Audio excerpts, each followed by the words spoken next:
Failure हो गया कोई साइकिल में, तो हमेशा कोई जेनेटिक रीजन ही होता है जो इवैल्यूएट करना जरूरी है। 50% of them are associated with the genetic anomalies, alcohol, obesity even, तो वो सब की वजह से डीएनए फ्रेगमेंटेशन इंडेक्स बढ़ता है। कोई कपल को हिस्ट्री में ऐसा हो कि भी जेनेटिक डिसीज हो पहले बच्चे में, उन लोगों के लिए तो खास जेनेटिक टेस्टिंग करवाना चाहिए। पर्टिकुलर आईज वाला बेबी चाहिए या पर्टिकुलर हाइट वाला बेबी चाहिए, डिजाइनर बेबी जो हम कहते हैं, थियोरेटिकली पॉसिबल है बट नियर फ्यूचर में तो प्रैक्टिकल नहीं।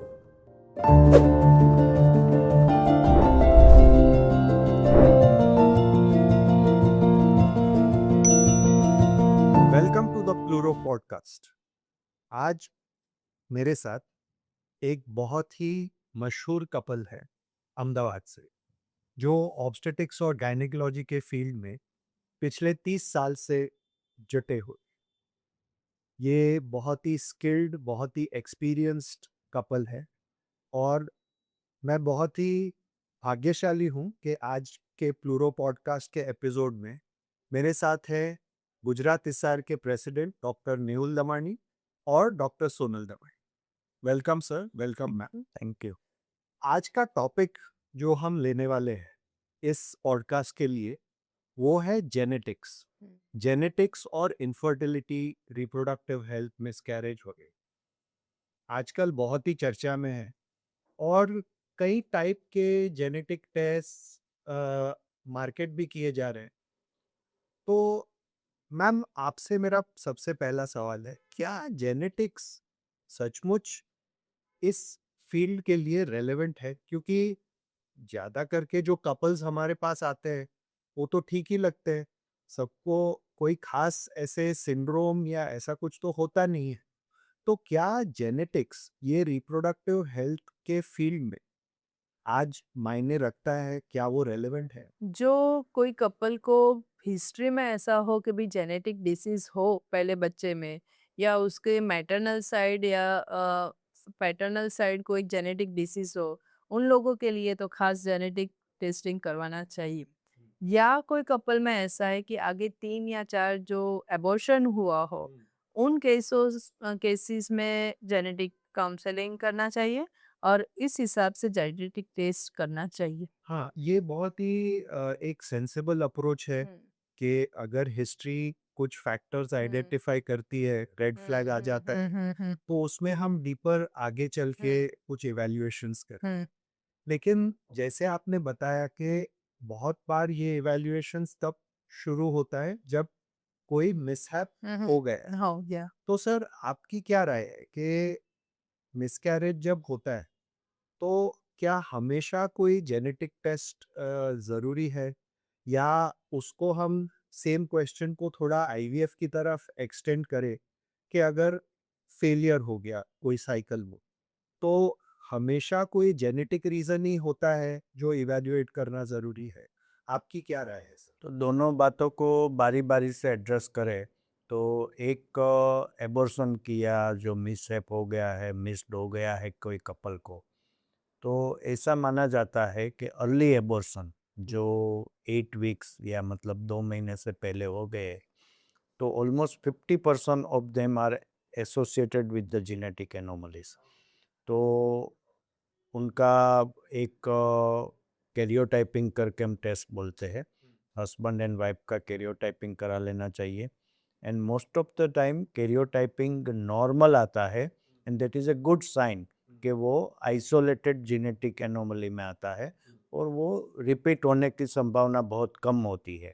तो एक हमको संतोष मिलता है कि कोई मेजर जेनेटिक इश्यू नहीं है। तो एबॉर्शन वाले किस्सों में खास करके 1 या 2 बार एबॉर्शन हो चुके हैं तो खास करके जेनेटिक टेस्टिंग करा ही लेना चाहिए।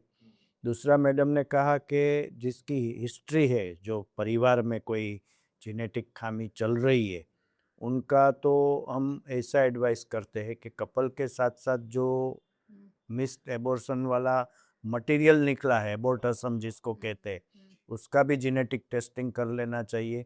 तो हमको कौन सी वो जेनेटिक इश्यू से साथ जुड़ा हुआ है वो हमको एक माहिती मिले और आने वाले फ्यूचर के बच्चों के लिए भी हम वो टेस्ट है कि नहीं है वो अभी अवेलेबल है तो वो कर सकते हैं। दूसरा एंगल है आईवीएफ रिलेटेड। मानो कि कोई कपल को बार बार आईवीएफ करता है, इम्प्लांटेशन फेलियर होता है, तो एग की क्वालिटी के लिए और स्पर्म की क्वालिटी के लिए डाउट जाता है। तो ऐसे कपल में हम दो तरीके से जेनेटिक इवेल्यूएशन कर सकते हैं। नंबर वन, वो कपल का जेनेटिक एनालिसिस तो कर ही सकते हैं, लेकिन खास करके एम्ब्रियो जो है उसका हम पीजीटी कर सकते हैं। पीजीटी का मतलब है प्री इम्प्लांटेशन जेनेटिक टेस्टिंग, कि जिसमें एम्ब्रियो में से अमुक सेल को निकाल के हम लोग उसका जेनेटिक एवेल्यूएशन करके वो एम्ब्रियो में कोई जेनेटिक इश्यू नहीं वो तय कर सकते हैं और वो एम्ब्रियो को बाद में ट्रांसफ़र करे अच्छे वाले, तो इम्प्लांटेशन के चांस अच्छे हो सकते हैं। आपने बहुत सारी रेंज ऑफ टेस्ट्स और रेंज ऑफ सिचुएशंस को एड्रेस किया है सर। राइट फ्रॉम जो प्रोडक्ट्स ऑफ कंसेप्शन या तो अबॉर्टस जो कहते हैं, आजकल तो कैरियोटाइप के आगे के भी टेस्ट्स अवेलेबल है, राइट, जिसमें deep down into the right in the Right. Genetic factors right. हम काफी डेप्थ में जाके एनालिसिस कर सकते हैं। तो इसी टाइप का एक नया टेस्ट मेल फर्टिलिटी के लिए भी आया है मैम, और ये है डीएनए फ्रैगमेंटेशन इंडेक्स। अब मेल फर्टिलिटी और डीएनए फ्रैगमेंटेशन इंडेक्स, ये दोनों का कनेक्शन क्या है और इसमें जेनेटिक इनपुट हम क्या ले सकते हैं? आपकी क्या राय है? क्या ये एक रूटीन टेस्ट होना चाहिए हर एक कपल के लिए या हर एक मेल पार्टनर के लिए जिनका स्पर्म काउंट ठीक नहीं है? मेरे हिसाब से तो करना चाहिए। हम्म, जिसके काउंट कम हो या मोटाइल स्पर्म कम हो या काफ़ी टाइम क्या है कि नॉर्मल फॉर्म में स्पर्म की काउंट बहुत कम हो, एबनॉर्मल फॉर्म हो तो उनमें डीएनए फ्रेगमेंटेशन करना चाहिए। तो ये एक नया एप्लीकेशन है, एक नए तरीके का अप्रोच हम अभी देख रहे हैं, जो मेल फर्टिलिटी को सिर्फ काउंट, मोटिलिटी और नॉर्मलसी ऑफ स्पर्म के पैरामीटर से हम थोड़ा आगे आगे बढ़ दे रहे हैं। रहे हैं।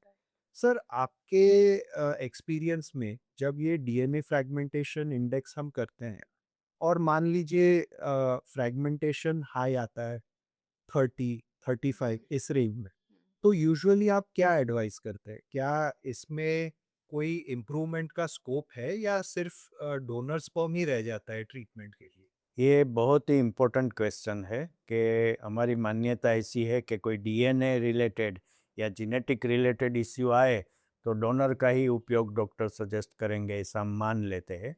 एक्चुअल में स्पर्म डीएनए फ्रेगमेंटेशन के लिए वो सही नहीं है, बिकॉज ज़्यादातर डीएनए फ्रेगमेंटेशन इंडेक्स हाई जो होता है वो आरओएस हम जो कहते हैं कि रीएक्टिव ऑक्सीडेटिव स्पेसिस की बढ़ने की वजह से ये होता है। तो बेसिकली काफ़ी सारे विटामिन्स हम कहते हैं, न्यूट्रिशनल फैक्टर कहते हैं, वो स्पर्म वाइटलाइजर भी माना जाता है। तो वो सब हम चालू करते हैं, उससे वो काफ़ी बार वो नॉर्मल इंडेक्स आ जाता है। काफ़ी बार इन्फेक्शन की वजह से होता है, तो वो भी हम करेक्ट करें तो डीएनए फ्रेगमेंटेशन इंडेक्स करेक्ट हो सकता है। और तीसरा और सबसे इम्पोर्टेंट चीज़ है लाइफस्टाइल मॉडिफिकेशन, के जो हम जानते हैं कि कई तरह की हैबिट, बैड हैबिट्स, जो टोबैको, अल्कोहल, ओबेसिटी वन, तो वो सब की वजह से डीएनए फ्रेगमेंटेशन इंडेक्स बढ़ता है। तो वो सब चीज़ों को करेक्ट करें, थोड़ा हेल्दी लाइफस्टाइल, थोड़ा मैं योगा, प्राणायाम, मेडिटेशन में बहुत मानता हूँ, तो वो भी सबको सजेस्ट करता हूँ। तो स्ट्रेस फैक्टर कम हो आपका, तो DNA fragmentation index definitely improve होता है और अचीव प्रेगनेंसी का जो गोल है वो कर सकते हैं। आई थिंक ये बहुत ही इम्पोर्टेंट मैसेज था। हालांकि स्पर्म्स ऐसा सेल है जो हर रोज सैकड़ों और मिलियंस ऑफ क्वांटिटीज में बनते हैं, तो उसमें इम्प्रूवमेंट करने का भी स्कोप होता है। और हम जो आपने सजेस्ट की हुई टेक्निक्स अगर यूज़ करें, लाइफस्टाइल सुधारे, ओवरऑल हेल्थ सुधारे, सप्लीमेंट्स दे, तो कभी कभी 3 to 6 months के टाइम में हमें इम्प्रूवमेंट्स हो जाता है। हम्म, हाँ।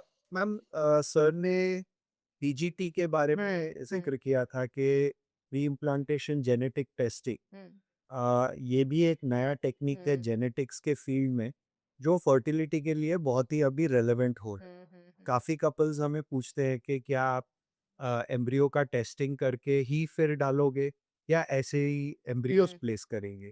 तो क्या आपकी एक्सपीरियंस और आपका ओपिनियन ये बताता है कि पीजीटी सबके लिए कंपलसरी होना चाहिए? नहीं, मेरे हिसाब से तो सबके लिए नहीं चाहिए। जिसमें ऐसा है कि आईवीएफ रिपीटेड फेलियर हो, 2 साइकिल में या 3 साइकिल में फेलियर हो, मेरे हिसाब से तो अब ये ज़माने में 2 साइकिल फेल होता है तो हम पीजीटी एडवाइस करते हैं।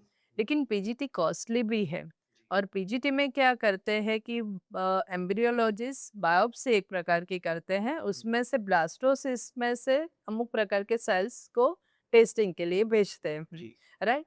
तो काफ़ी टाइम ऐसा भी है कि वो सेल में एब्नॉर्मलिटी कुछ नहीं पकड़े और रिजल्ट नहीं मिले, यानी एक 100% पक्का नहीं कह सकते कि ये रिजल्ट 100% श्योरिटी है कि ये उससे रिजल्ट मिलेगा ही मिलेगा, कि ये नॉर्मल है तो चलो रिजल्ट मिलेगा, ऐसा कुछ पक्का नहीं है और उसके सामने कॉस्ट भी ज़्यादा है। जी तो एवरी हम जैसे कपल को समझाते हैं लेकिन 100% श्योरिटी से जैसे नहीं कह सकते कि नहीं ये करना ज़रूरी है, करेक्ट। राइट? मैं ऐड ऑन करूँ सर बीच जी में बिल्कुल बिल्कुल। कि हम पीजीटी के बारे में जो काफ़ी बार कह रहे हैं, लेकिन अभी यूरोप और यूएसए में बहुत उसके प्रति डिबेट भी चालू हुआ है कि वहाँ पे ऑलमोस्ट 100% पीजीटी पे वो पहुँच गए थे, लेकिन काफ़ी सारे पेपर्स अभी ऐसे भी आए हैं कि PGT is not 100% sure shot, और काफ़ी बार मोजेइज्म जो हम कहते हैं कि मिक्स रिपोर्ट, सादी भाषा में हम कहें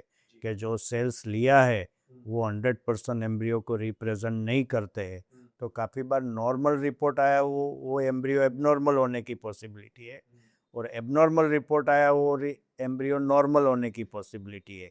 तो ये सब अभी क्वेश्चन मार्क है। तो मैडम ने जैसे सही कहा कि पीजीटी अभी मल्टीपल आईवीएफ फेलियर हो, ओल्ड एज हो, उसके लिए खास करके रिजर्व रखे तो बेहतर है। जी तो सिलेक्टिव यूसेज के लिए पीजीटी आज हम अप्लाई कर सकते हैं और कुछ पर्टिकुलर डिजीजेस के लिए भी ये यूज़फुल है ऐसा अभी हम देख रहे हैं। हाँ, वो एक इम्पोर्टेंट चीज़ है जिसको पीजीटी एम बोला जाता है, कि जिसमें हम कोई एक पर्टिकुलर डिजीज़ जिसकी फैमिली हिस्ट्री हो, मानो कि कपल को दोनों थैलेसेमिया कैरियर है और उसमें हम जानना चाहते हैं कि आने वाला बच्चा थैलेसेमिया नहीं है, तो हम पीजीटी एम करके जो मोनोजेनेटिक हम कहते हैं उसका उपयोग करते हैं, और वो पर्टिकुलरली जीन को आइडेंटिफाई करके वो जीन वाला बच्चा हम डिस्कार्ड करके नॉर्मल बच्चे को रख सकते हैं। करेक्ट करेक्ट और ये टाइप की टेस्टिंग बहुत ही ज़्यादा एक्यूरेट होती है as Correct. Compare to the PGT general जो हम बोलते हैं पीजीटी ए राइट। यानी एन्यूप्लॉइडी स्क्रीनिंग के कंपैरिजन में पीजीटी एम बहुत ज़्यादा एक्यूरेट है और वो हमें काफ़ी कॉन्फिडेंस दे सकता है कि थैलेसीमिया डिजीज वाला एम्ब्रियो हम बिल्कुल प्लेस नहीं नहीं करें। कर सकते। तो आई थिंक ये एक बहुत ही नुआंस्ड और इम्पोर्टेंट डिस्टिंक्शन है जो आपने आज इस डिस्कशन से लाया है। हर एक पीजीटी सेम नहीं होता।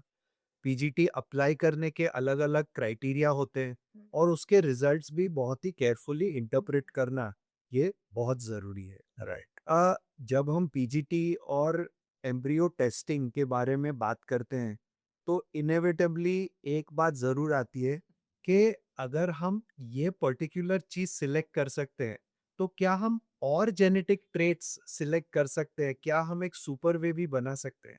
जैसे कोई ड्रॉप डाउन मेनू हो और उस पे क्लिक करते जाइए। ऐसा आपको लगता है कि हमारे लाइफ टाइम्स में होगा? एक्चुअली स्पीकिंग ये बहुत ब्यूटीफुल कंसेप्ट है, लेकिन रिसर्च की प्रोग्रेस देखते हुए ऐसा लगता है कि हमारी लाइफ टाइम में तो नहीं होगा।